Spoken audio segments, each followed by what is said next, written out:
হঠাৎ এমন একটা ঘটনা ঘটলো যেটা দেখে আমি জীবনের প্রথম এত বেশি অবাক হয়েছি। আমি নিজেই ভেবে পাচ্ছি না কিভাবে ঘটে গেল। চোখের সামনে এই ঘটনাটা চোখের পলকে আমার হাত থেকে এইভাবে কেড়ে নেওয়া হলো। আমি ভাবতেই পারিনি আমার হাত থেকে এইভাবে কেড়ে নিয়ে নিবে। তখন আমার মনে হচ্ছিল, আরে এটা আবার কি হলো আমার সাথে, এটা কেনই বা হলো। পরে সবাই এটা নিয়ে এত বলাবলি করছে আর এত কথা বলাবলি, স্টেশনের সবাই এটা নিয়ে পুরো অনেক মজাই ছিল এবং অনেক হাসাহাসি করছিল, সাথে আমার দুইটা বাচ্চাও। ঘটনাটা বুঝতে হলে অবশ্যই পুরো ভিডিওটা দেখতে হবে, তাহলে আপনারা অবশ্যই বুঝবেন যে এই ঘটনাটার আসল কারণটা। আসলে আমরা স্টেশনে ট্রেনের জন্য অপেক্ষা করছিলাম। ট্রেন অলরেডি অনেক লেট ছিল, 3 ঘন্টার মতো। তো তারপরে ওখানে দাঁড়িয়েছিলাম, একটা লোক আম নিয়ে যাচ্ছিল, সেখান থেকে আম কিনা হচ্ছিল, নিয়ে আম খাচ্ছিলাম স্টেশনে বসে। বিশেষ করে আমার ছোট ছেলেটারও পছন্দ কাঁচা একটু আম, তো তারপরে ওখানে খাওয়া হচ্ছিল। একটা লোকের কাছে অলরেডি আম কেড়ে নিয়েই নিছিল বানরটা।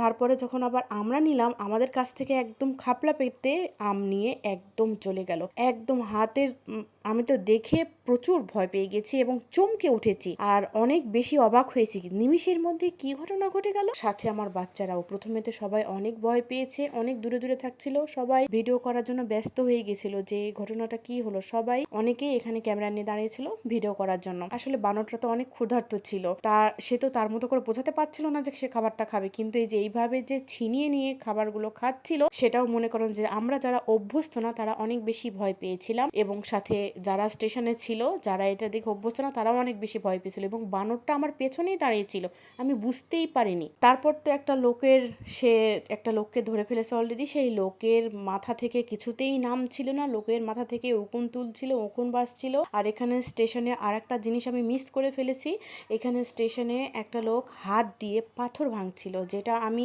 দেখেছি। আমি এত বেশি অবাক হয়েছি যে আমি এটা মোবাইল বের করে যে ভিডিও করব সেটা করা হয়নি। চোখের নিমিষেই আবার লোকটা চলে গেল। সবাইকে দেখাচ্ছিল চিল্লে চিল্লে, আমি নিজেও দেখে খুব বেশি অবাক হয়েছি, এত বেশি অবাক হয়েছি যে আমি মোবাইল ব্যাগ থেকে বের করতেই ভুলে গেছিলাম।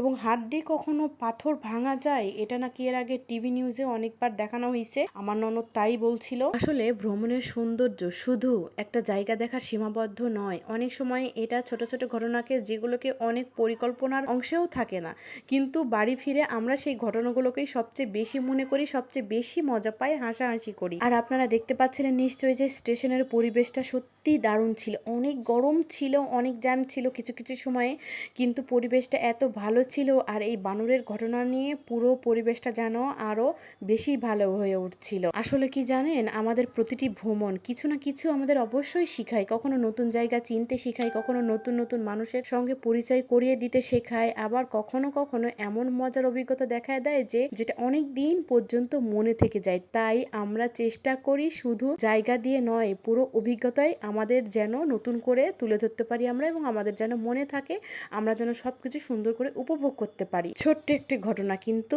হাসির গল্প হয়ে থাকবে অনেক দিন। ক্যামেরায় ধরা পড়ে এই জিনিসটা আসলে আমাদের খুব বেশি ভালো লাগা কাজ করেছে। আর বিশেষ করে যখন আমরা ঘুরতে যাই, আমি সহ আমার বাচ্চারা অনেক বেশি খুশি হই এবং এনজয় করি। আমার বাচ্চারাও আল্লাহর রহমতে এটাতে অভ্যস্ত। যেই জায়গাটাতে ঘুরতে যাই সেই জায়গাটার প্রত্যেকটা জিনিস আমরা উপভোগ করি, খাওয়া দাওয়া থেকে শুরু করে মানুষজনের সাথে মেশা সব কিছু। আর আমাদের এমনিতেও ঘুরতে অনেক ভালো লাগে। আর একটু যদি ঘোরার কথা, বেড়ানোর কথা আসে, তাহলে তো আমাদের আর হাসি মুখে থামেই না, আমাদের আর আটকাই। তো আজকের ভিডিওটা কেমন লাগলো সবাই অবশ্যই কমেন্ট করে জানাবেন। সবাই অনেক বেশি ভালো থাকবেন। আল্লাহ হাফিজ, আসসালামু আলাইকুম।